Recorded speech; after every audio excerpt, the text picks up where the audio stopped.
So good afternoon, everyone. So welcome to today's pre-lunch post-tea session. So we have Dr. Tuhin Ghosh with us. So Tuhin will talk on nature of non-Gaussianity and statistical isotropy of synchrotron foregrounds. Okay. Yeah, I'm audible. Okay.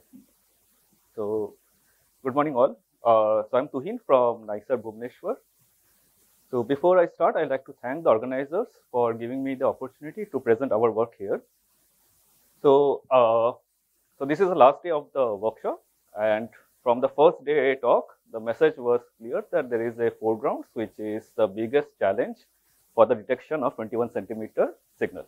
And last 2 days, there are many talks on the on focusing on this, the importance of the foregrounds. So in this talk, I'm focusing mostly on the nature of the foregrounds. So foregrounds, so you heard about different methods, foreground removal, foreground avoidance. So we want to know what is the nature of the foregrounds. Okay, so this is important for the detection of 21 centimeter signal. So I'm not talking about cosmological signal, but the observational challenge part of the detection of the signal. So this foregrounds, so if you want to understand, you want to know what is the spectral index of the foreground, how it depends on with the frequency. So that is the very basic question, and people are trying to measure at the low frequency. The next question is, what is the 1-point statistics? Like if you plot the distribution of foregrounds, how does it look like?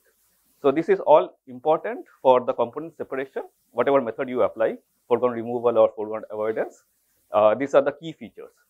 So you need to know what is the nature of the foreground. So 1-point statistics, like you make the histogram, you will find that it is non-Gaussian. Next question is, what is the 2-point statistics of foregrounds? Like what is the power spectrum of the foregrounds? Whether it is power law, it is a broken power law. So that is important again for component separation. And whether it depends on the sky, like sky location, whether if you correlate to frequency, whether the foregrounds decorrelate or the patterns remains the same.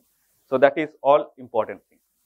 So that is the 2-point statistics. The next is the 3-point statistics.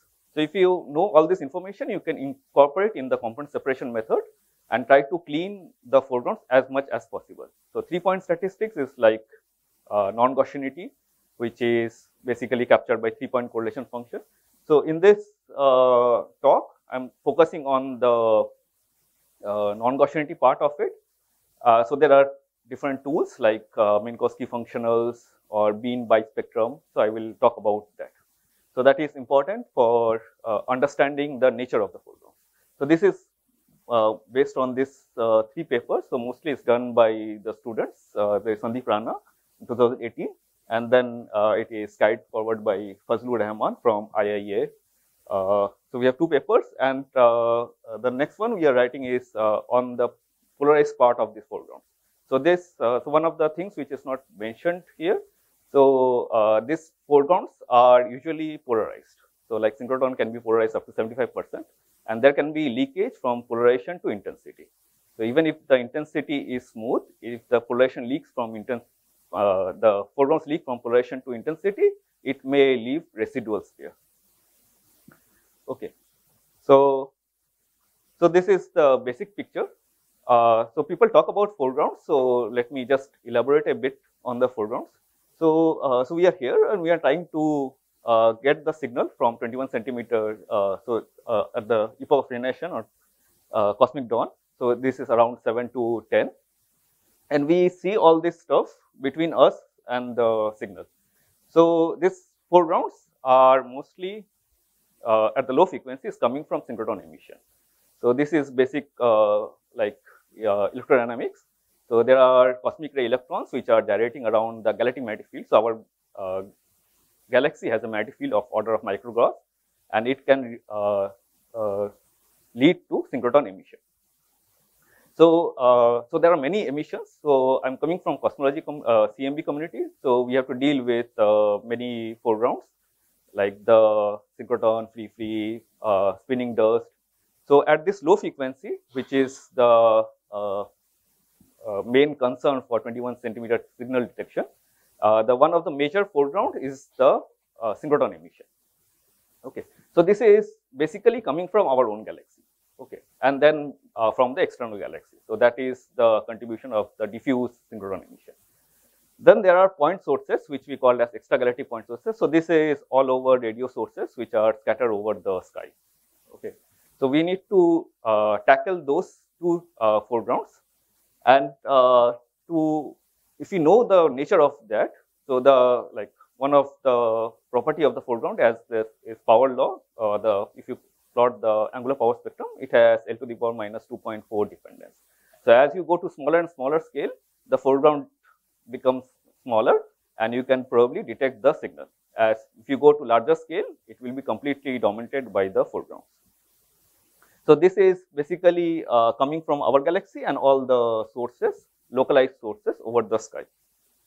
Okay, so so just to give you an impression, so the signal you don't like what we are trying to detect is order of some 0.1, 0.2 Kelvin, and the foregrounds is order of 1000 Kelvin.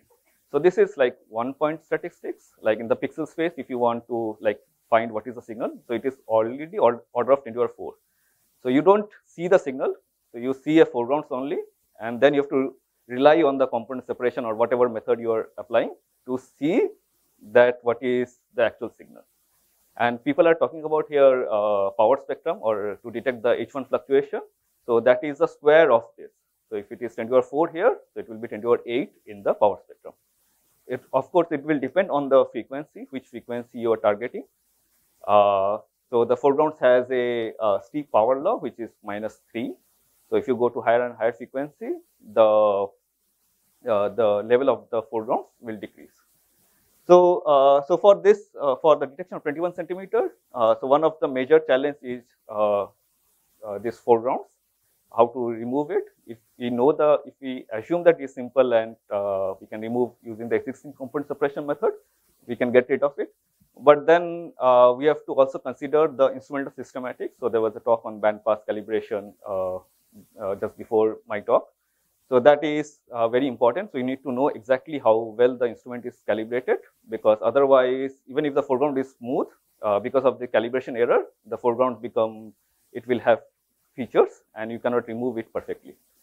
And then there is a problem of polarization to intensity leakage. So these are the challenges, and these are also challenges for CMB B modes, which is facing the same thing, where the foregrounds are much higher than the level of the signal we are expecting to detect.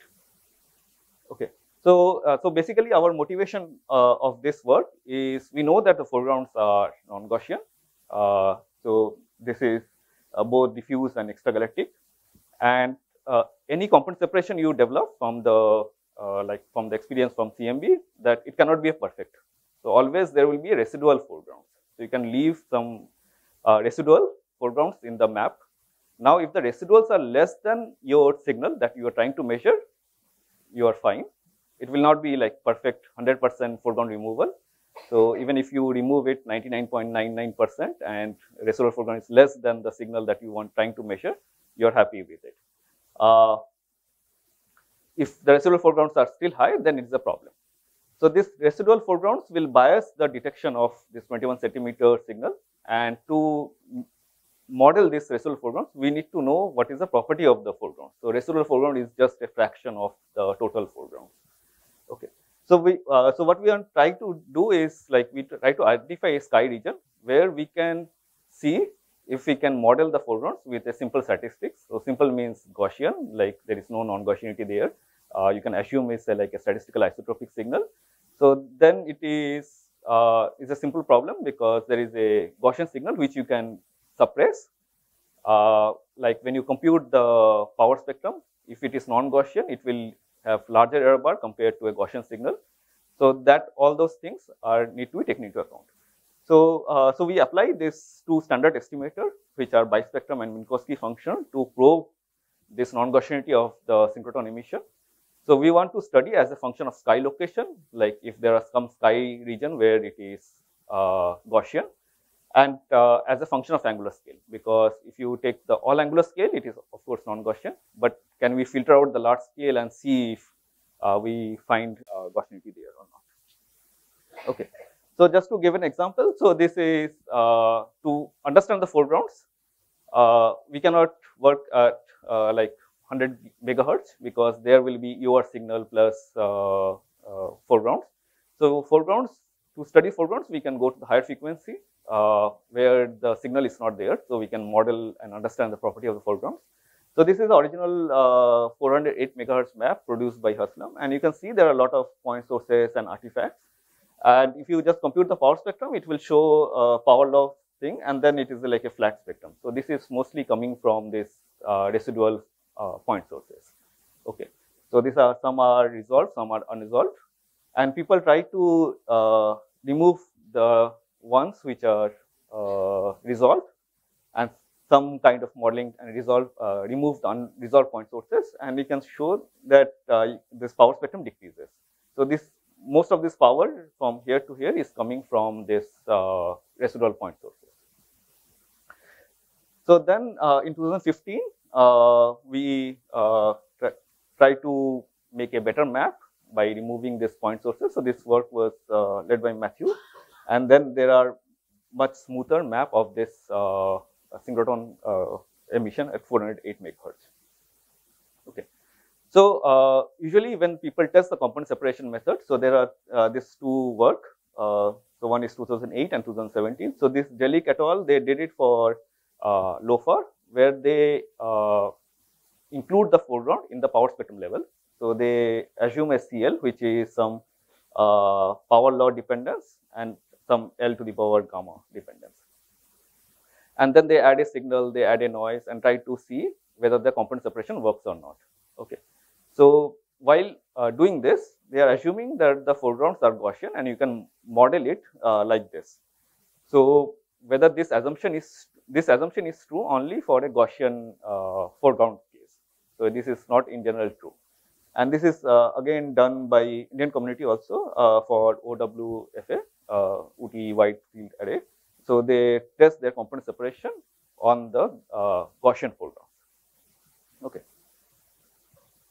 So based on this, so there was a very simple paper in 2015 where they look at this Haslam map and try to see if the map is non-Gaussian at some angular scale. So it is around 3-degree scale.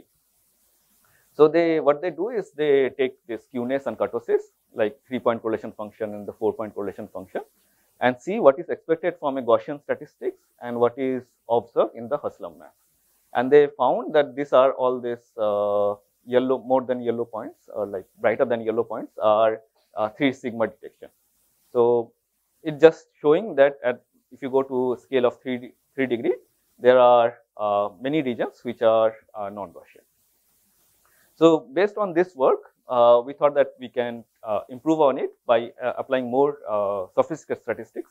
So the skewness and kurtosis is a like very basic statistics, and it has a lot of problems.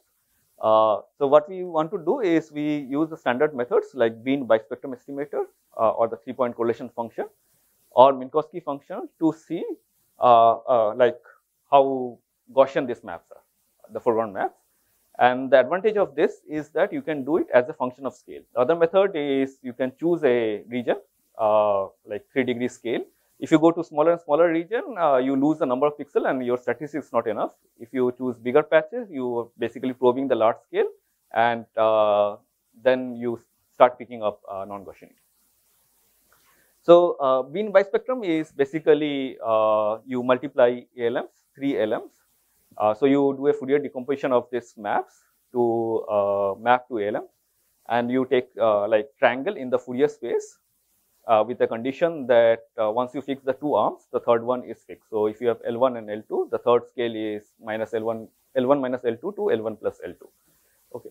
So usually it is very computationally intensive to do that because you have to take care of all the L possible combinations.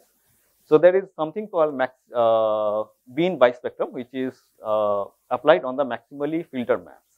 So it's basically it's very simple method. So if you take a map, you multiply with a filter function. So with the filter function, you can choose a scale. Okay, so it will retain only those scale and filter out all those other scales, and you can make a map out of it. once you have the map of 3 scales, you can just multiply them and you can get an estimator of this beam bispectrum. And so it has some bias because of this masking and beam effect. So it can be written like this and it can be corrected for. So we apply this to the 408 megahertz map. So, instead of taking the whole map, we divide the sky region into 4 parts from 60 Kelvin, 40 Kelvin, 30 Kelvin, 25 Kelvin. So we retain only above less than 25 Kelvin all the pixels and mask out anything above 25 Kelvin. So it is basically looking at the high latitude sky, and this is more sky fraction, so going close to the galactic plane. So if you remember Somnath's talk, so he was talking about this region which was followed up by GMRT observation. So this is basically falls into this 60 Kelvin region. Yeah. Okay. So so for all this estimator, we need Gaussian simulation where we can compare what we apply to the Gaussian simulation, what we get and what we get from the actual data, and then we can see if there is evidence of non-Gaussianity or not. So to match that, first we need to match the power spectrum, and this is showing the power spectrum for different sky fraction, and we can pretty well match the power spectrum of the Gaussian simulation with the actual data. So once we have this, we apply this beam bispectrum estimator and see as a function of scale for different scales. So this L3 is fixed. So depending on that, we have L1 and L2. So these are like plus minus 4 sigma cut. So anything which is above red or blue is like a detection. So it's like highlighting there is a non-Gaussianity there. So when we have this 60 Kelvin cut, we see a lot of blue and red. But when we go to the fainter sky region, this becomes more like consistent within 3 sigma. So it's basically showing that if you're probing those scales above or below 3 degree scale, the maps are non-Gaussian, map are Gaussian and with 25 Kelvin cut. So this is just a summary of all these figures. Okay, so this is one way to probe it. Another way is standard way to probe the non-Gaussianity is the scalar Minkowski function. So there are 3 estimator W0, W1, W2. So this is basically if you for a random field, you can pick up you can set a threshold and see what this threshold statistics are. So it basically seeing that how many pixels are there. So it calculates the area, or if these pixels are making a contour, what is the contour length, or the genus, which depends on the local curvature. So this is just showing these 3 statistics V0, V1, V2 for 60 Kelvin cut. So this circles are the data points and the solid line is from the Gaussian approximation. So you can see that what we even if we match the power spectrum level, when we go to this higher order statistics, there is a mismatch between the Gaussian statistics and the actual data. So it is basically highlighting the non-Gaussianity in the map. So even if you do a very large cut like above around 90, it is still visible.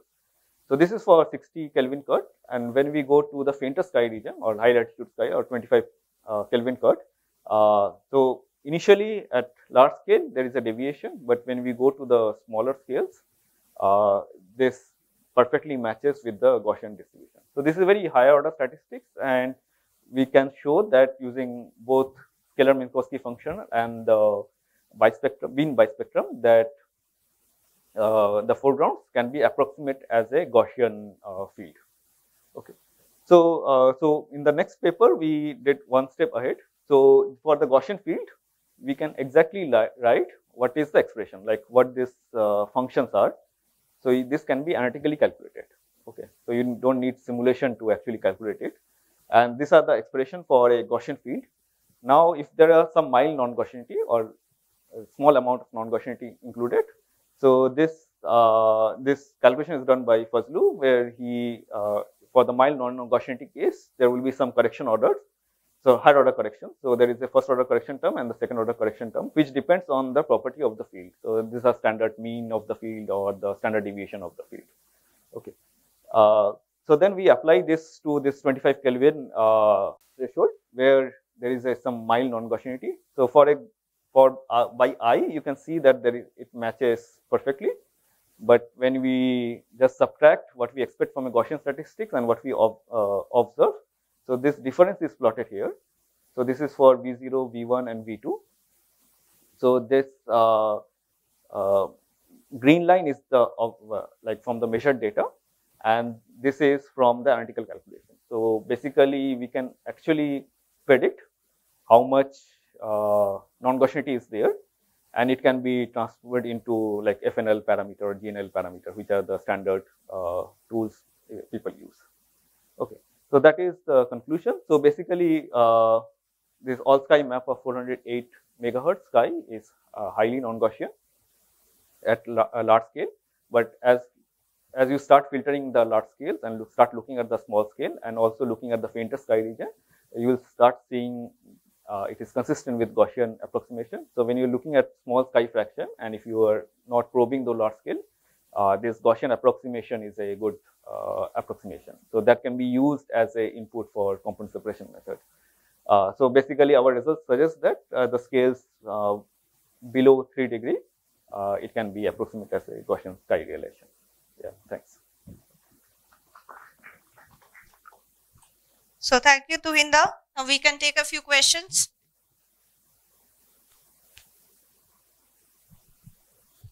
Hey, nice work.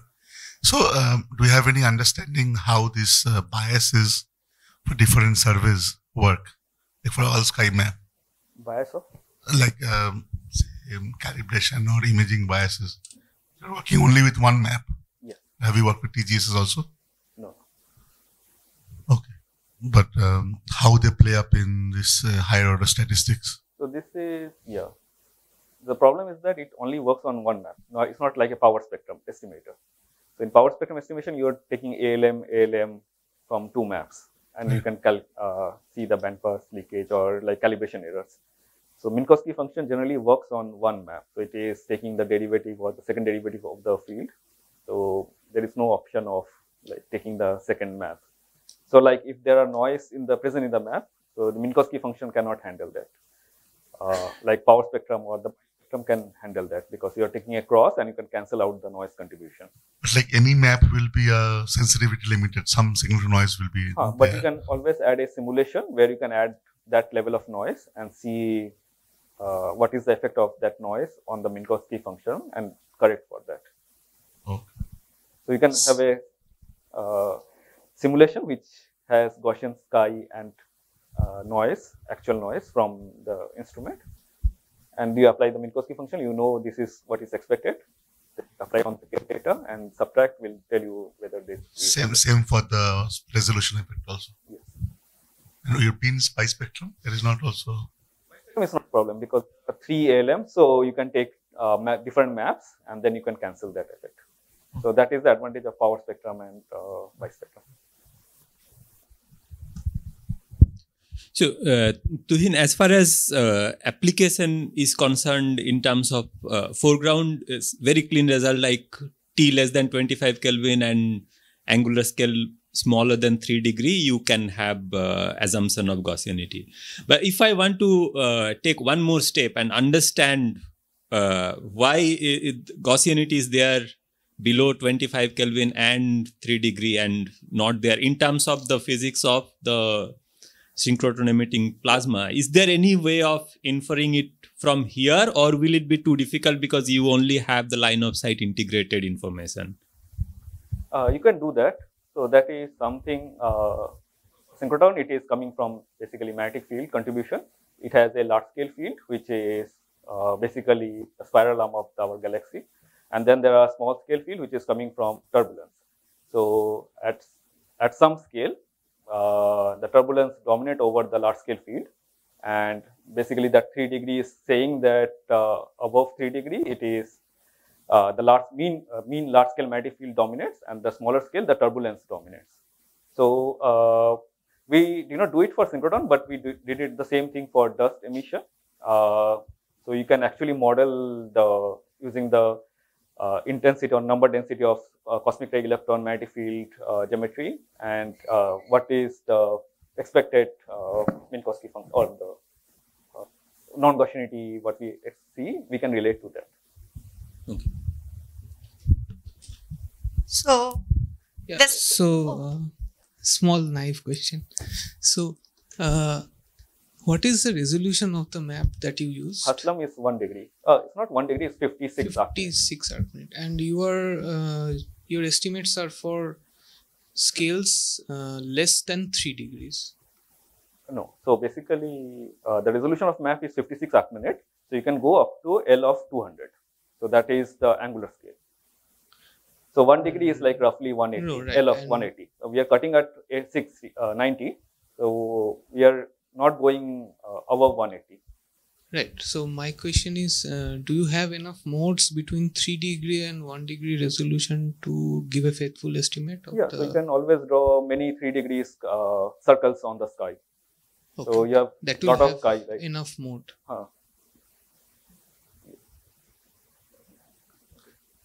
Yeah, so 3 degree means basically in this image, maybe this one. In this image, you draw a circle of 3 degree, and you can draw many 3 degree circles, and then you get enough statistics. No, If you are drawing a but circle, your resolution is about a degree. So, and you are taking scales which are so between... below 1 degree there is no information. Right. Okay. Above 1 degree there is information. Okay. So you can go from up to 3 degree. Above that, the non-Gaussianity kicks in. Okay. Okay. So 1 degree to 3 degree is the scale.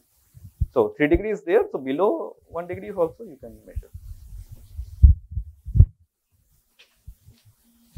Tuhin, so two things. I missed what is the triangle dependence of the bispectrum, if there is any. So usually in CMB or cosmology, so you can choose equilateral or different triangles. Here there is no constraint. So if you want to fix L1 and L2, L3 is fixed from L1 minus L2 to L1 plus L2. No, I understand that. But what did you get out of for the synchrotron radiation? Is there any particular triangle preferred or not? So that is basically in this plots.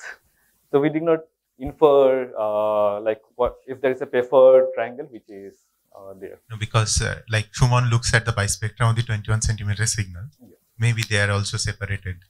There can be used to separate that. Yes. Yes. So that can be done. Yes. Yeah, Tuhin, I have actually a couple of questions. First question is, so your signals that these interferometers are trying to detect, they will more sensitive in tens of arcminute scales to tens of arcminutes to degree scale.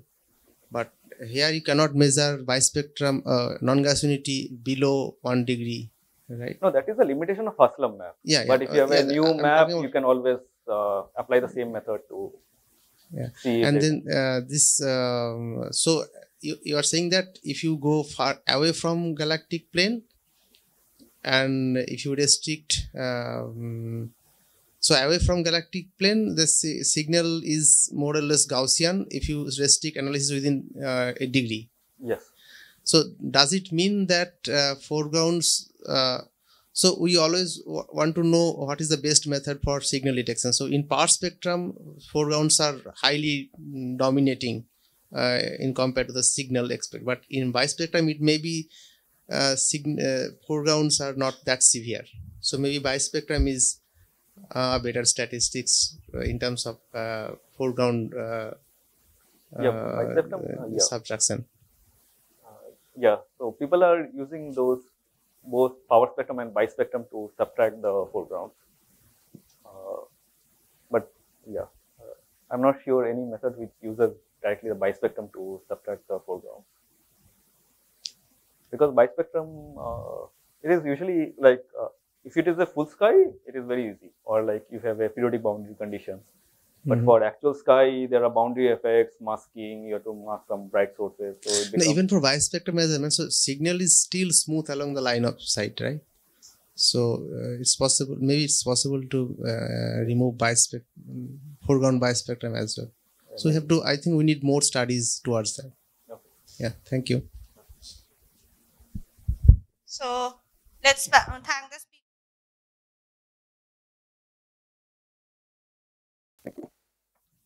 So next we have Rashmi.